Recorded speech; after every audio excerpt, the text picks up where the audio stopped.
Ketua Umum DPP PDI Perjuangan Megawati Soekarnoputri secara tegas menegur kader partainya yang mulai melakukan manuver-manuver politik, saudara.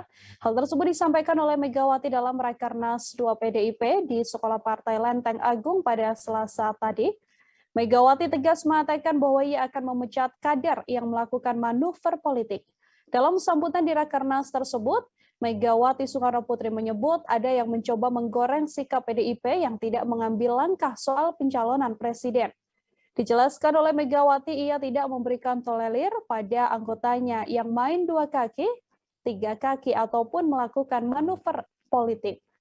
Megawati juga menegaskan bahwa keputusan Kongres hanya Ketua Umum yang memiliki hak prerogatif.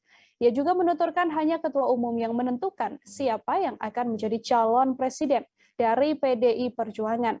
Megawati juga mengaku geram dengan kader yang hanya ingin mejeng tanpa kerja untuk rakyat.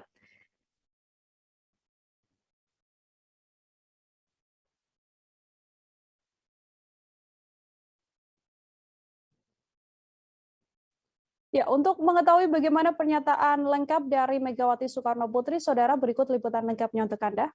Goreng, mengapa PDI diam saja, tidak pernah mau mencalonkan seseorang, bla bla bla bla bla bla. Kalian siapa yang membuat manuver keluar? Karena apa? Tidak ada di dalam PDI Perjuangan itu yang namanya main 2 kaki, main 3 kaki, melakukan manuver. Kenapa? Karena saya diberi oleh kalian sebuah hak yang namanya hak prerogatif.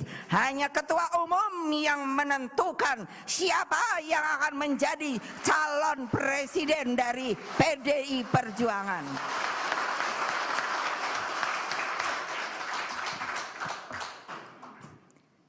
Ingat loh, lebih baik keluar deh.